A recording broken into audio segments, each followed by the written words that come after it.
Hi friends, welcome back to value investing. Likhita Infra और Aptus Value Housing Finance Limited, इन दो stocks को recently मैंने मेरे पोर्टफोलियो में ऐड किया है। इस वीडियो में मैं एप्टस को कवर करूंगा और किसी दिन एक दो दिन में हम लोग लिखिता को भी कवर करेंगे।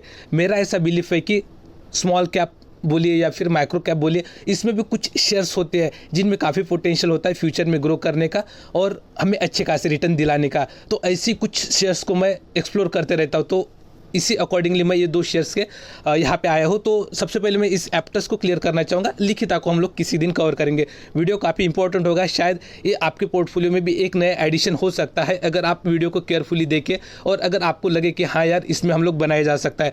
मैं एक डिस्क्लेमर देना चाहता हूँ, मैंने इसमें 1.5% का ही अलोकेशन किया है एप्टस में। आप कभी भी अपने पोर्टफोलियो का मैक्सिमम वेटेज कभी भी स्मॉल कैप या जो ये होते हैं माइक्रो कैप शेयर, उसको कभी भी नहीं देना चाहिए। 1 से लेकर 2% मोर देन इनफ है। हार्डली 2.5 तक जा सकते हैं अगर किसी पे बहुत ही ज़्यादा अगर आपको ट्रस्ट आ रहा है तो। आइए वीडियो की शुरुआत कर लेते हैं।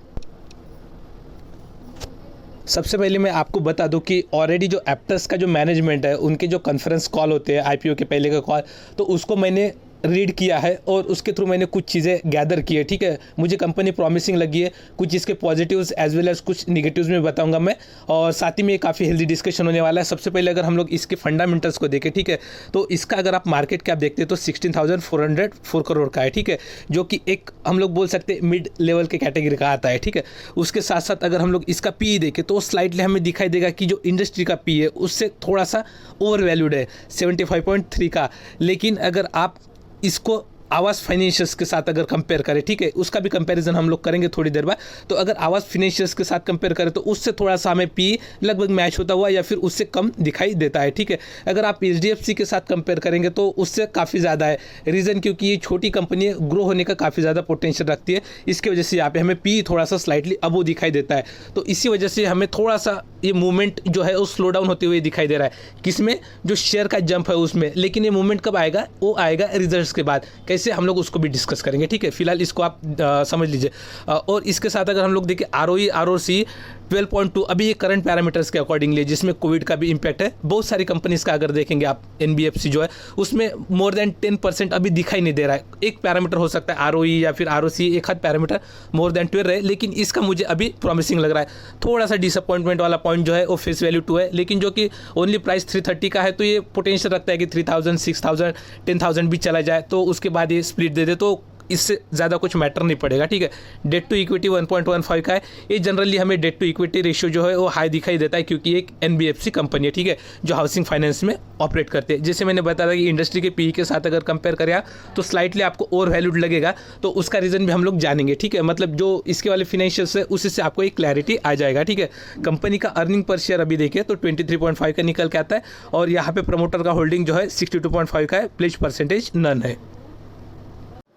रिसेंटली इनका आईपीओ लिस्ट हुआ है जो कि 346 के प्राइस पे लिस्ट हुआ था। ठीक है, तो इनके आईपीओ को रिस्पांस थोड़ा सा कम मिला था। रीज़न क्या था कि आप देख सकते हैं अभी ये 330 के प्राइस के अकॉर्डिंगली हमें इसका पीई मल्टीपल जो है वो 75 का दिख रहा है। तो जब ये 346 के प्राइस पे यहाँ पे होगा तो उस टाइम पे और भी पीई मल्टीपल थोड़ा सा बड़ा होगा, यानी 77, 78, 79 का।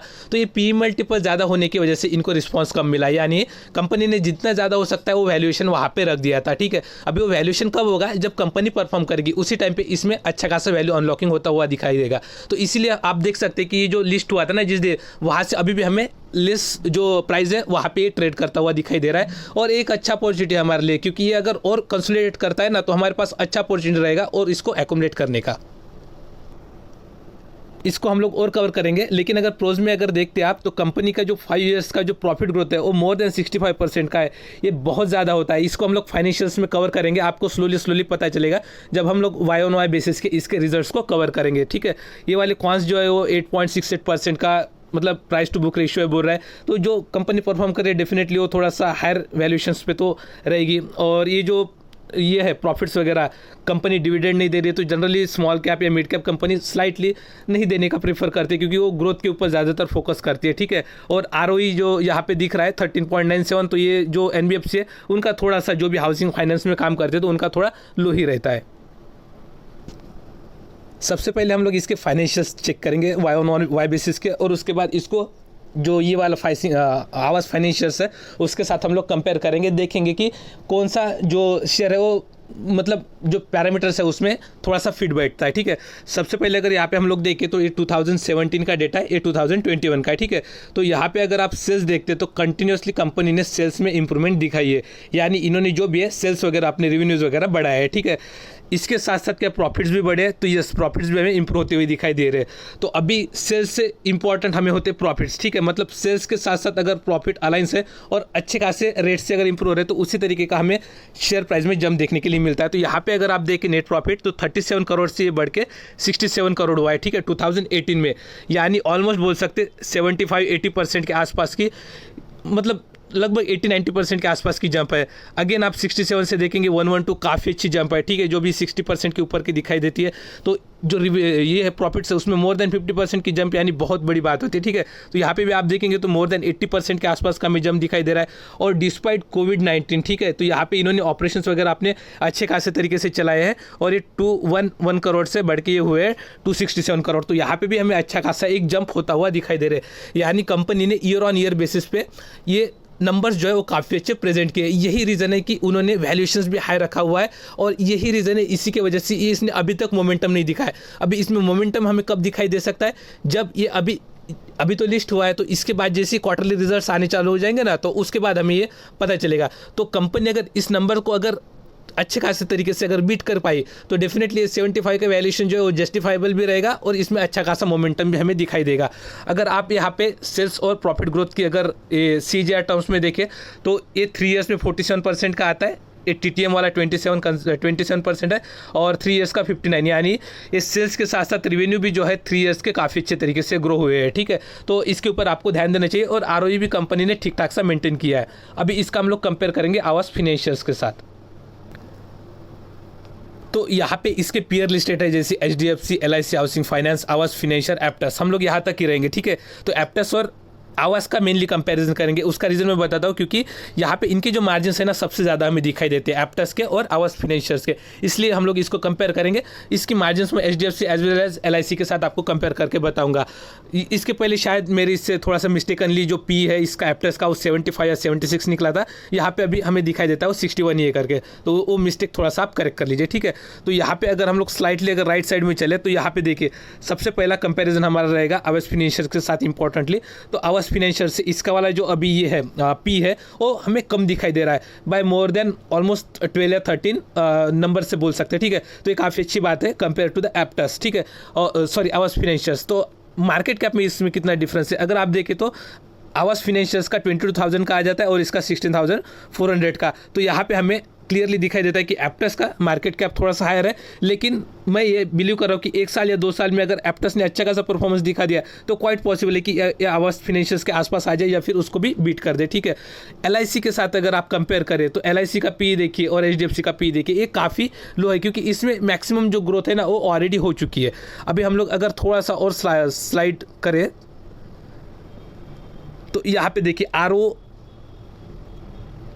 तो यहाँ पे अगर आप देखते हैं यहाँ पे ROCE वाला नंबर, ठीक है, तो 13.43 का, ये भी हम लोग देखें तो आवास फाइनेंशियल्स को इजीली बीट कर देता है, LIC और HDFC को भी बीट कर देता है। इसका मतलब ये नहीं कि एप्टस जो है वो HDFC से अच्छा हो गया या फिर LIC से अच्छा हो गया, ये अभी स्मॉल बिजनेस है इनका वाला जो कि एक्सपांड हो रहा है, इसके वजह से हमें इनके फाइनेंशियल्स जो है वो अच्छे खासे दिखाई देते हैं। अगर एप्टस भी HDFC जितना या फिर HDFC के जैसा हो गया तो उस टाइम पे डेफिनेटली आप जान पाएंगे कि इसके भी पैरामीटर्स HDFC जैसी रहेंगे, ठीक है। तो ये अगर ROCE अगर ज़्यादा है इसका HDFC के कंपैरिजन में तो ये बहुत बढ़िया कंपनी होगी, ऐसा नहीं है, ठीक है। लेकिन आवास फाइनेंशियल्स के साथ अगर कंपेयर करें जो कि लगभग सेम मार्केट कैप में बिलोंग करता है तो उससे हम लोग बोल सकते हैं कि इसका अच्छा है। अगर आप पैट देखें 12 मंथ्स में कंपनी ने अर्न कितना किया है तो 300 करोड़ है आवास का और इसका 277 करोड़, यानी लगभग ये 30 करोड़ का अंतर है। तो ये आने वाले टाइम पे हो सकता है और भी थोड़ा सा इसके बीच में जो गैप है वो थोड़ा कम हो जाए। डेट टू इक्विटी देखेंगे तो एप्टस का कम है, इसके वजह से इनको थोड़ा सा इंटरेस्ट भी कम देना पड़ता है और इसी के साथ साथ इनको जो मार्जिन है वो भी अच्छे खासे मेंटेन हो जाते हैं और प्रॉफिट भी ज़्यादा होता है।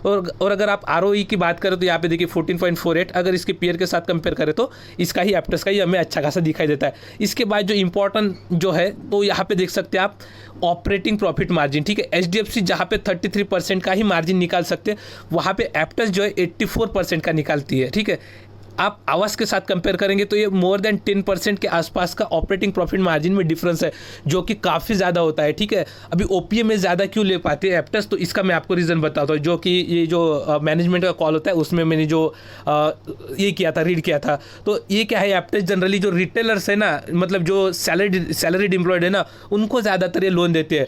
इनका लोन का सेगमेंट वही है, इनका कहना है कि हम लोग उसी को स्टिक करेंगे, यानी जो लो इनकम और मिड इनकम ग्रुप है ना, उनके साथ स्टिक रहेंगे। और उसमें भी कौन, जो लोग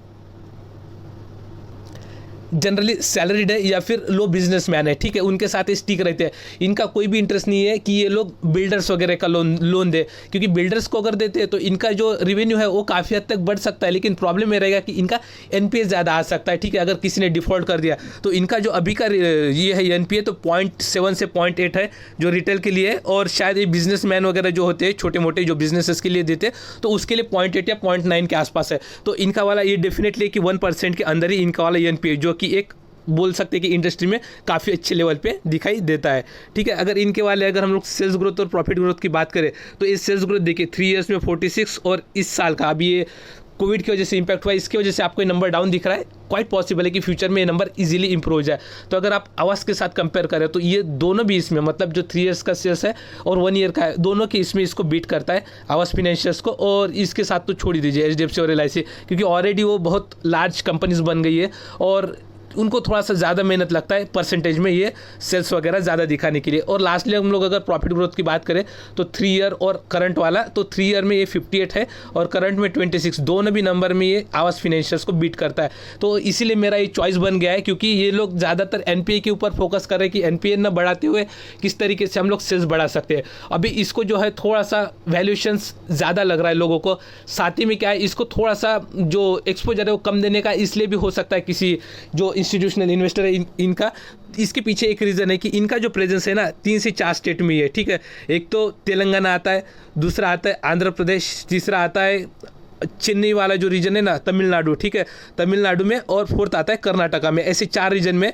और कंपनी ने जो कॉल था, ठीक है, जो उसका वाला ट्रांसक्रिप्ट पढ़ा था मैंने, तो वहाँ पे कंपनी ने बोला है कि आने वाले टाइम पे महाराष्ट्र, ओडिशा और छत्तीसगढ़ यहाँ पे भी एक्सपांशन करेंगे। लेकिन इनका मेन जो एक्सपोजर रहेगा ये जो 3 से 4 स्टेट है ना, यहाँ पे इनकी जितने जो ब्रांचेस है उसी में एयूएम बढ़ा के, यानी उन्हीं को थोड़ा सा और ज़्यादा डिपॉजिट देके उन ब्रांचेस को वहाँ से ही ज़्यादातर और आउटपुट निकाला जाए, और साथ ही में पैरेलली उधर भी एक्सपांशन करें। लेकिन एक्सपांशन के ऊपर थोड़ा सा लेस फोकस है इनका वाला, और एग्जिस्टिंग यहाँ पे, मतलब जहाँ पे ऑलरेडी इनके ऑपरेशन सेट हुए हैं ना, तो वहाँ से वो ज़्यादातर आउटपुट निकालने के लिए सोच रहे हैं। तो ये काफ़ी अच्छी स्ट्रैटेजी है मेरे अकॉर्डिंगली, मुझे काफ़ी पसंद आई है, क्योंकि जहाँ पे आपको एग्जिस्टिंग, जहाँ पे आपने सब सेटअप किया है, वहाँ पे अगर आपको एक्सपेंशन का स्कोप दिखता है तो फर्स्ट आपको प्रेफरेंस वहाँ पे देना चाहिए, और उसके बाद आपको प्रेफरेंस एक्सपेंशन अदर जगह पे देना चाहिए, क्योंकि ये जियोग्राफिकली डिफरेंस आ जाएगा। फिर जैसे हम लोग बोल सकते हैं साउथ स्टेट्स हो गए, उसके बाद महाराष्ट्र, ओडिशा, ये थोड़ा सा फिर जो जियोग्राफी है वो डाइवर्सिफाइड हो जाता है। तो डाइवर्सिफिकेशन के अकॉर्डिंगली इनको थोड़ा सा एक्सपोजर जो है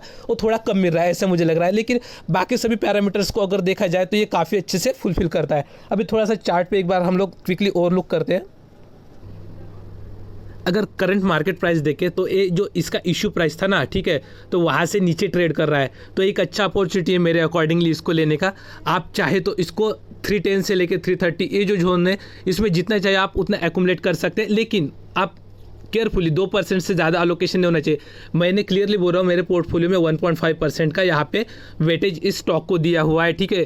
इसके अलावा मेरे पास और कोई भी हाउसिंग फाइनेंस वाला शेयर नहीं है, इसलिए मैंने इसको 1.5 दिया है। आने वाले टाइम पे अगर मुझे कुछ अपॉर्चुनिटी लगता है तो मैं आइदर आवास या फिर जो ये वाला है आधार फाइनेंस, जनरली मैं आधार फाइनेंस को प्रेफरेंस दूंगा, क्योंकि वो भी काफ़ी अच्छा और बड़ा प्लेयर है इसमें। तो ये दोनों को मिलकर मैं अपने पोर्टफोलियो का 4 to 5% एक अलॉटमेंट देना चाहूँगा, ठीक है। तो यहाँ पे आपको जितना भी चाहे तो आप यहाँ पे क्वांटिटीज़ वगैरह उठा सकते हैं। आने वाले टाइम पे मुझे ऐसे लग रहा है आने वाले वीक्स के अंदर यहाँ पे 330 के ऊपर क्लोजिंग देके, सॉरी 335 340 के ऊपर अच्छा खासा क्लोजिंग देके हो सकता है ये जो इसके all time high level achieve किए थे उसको ब्रेक करने की कोशिश करें। तो मेरे अकॉर्डिंगली इसको आपने 350 जो है उसके नीचे जितना हो सकता है आप इसको पिक करते जाइए, ठीक है। ये अपॉर्चुनिटी मत छोड़िए, ये अपॉर्चुनिटी छूट गया तो फिर शायद आप बाद में फिर आपको ऐसा लगेगा कि यार उस टाइम पे अपॉर्चुनिटी था, मैंने क्यों नहीं लिया। तो ऐसा आपको आपके साथ नहीं होना चाहिए। इसलिए आप 330 से लेके 320 से लेके 350 तक आप चाहे तो इसको एक्यूमुलेट कर सकते हैं, जब भी चाहे आप अपना पोजीशन बना सकते हैं। आपकी भी कुछ स्टडी होगी तो आप इसमें आपके अकॉर्डिंगली देख सकते हैं, ठीक है। जो भी मेरे साइड से हो सकता था मैंने आपको क्लियर किया है। आई होप ये वीडियो आपको अच्छा लगा होगा। अगर अच्छा लगा है तो वीडियो को लाइक करिए और इस चैनल को सब्सक्राइब करिए। Thanks for watching this video.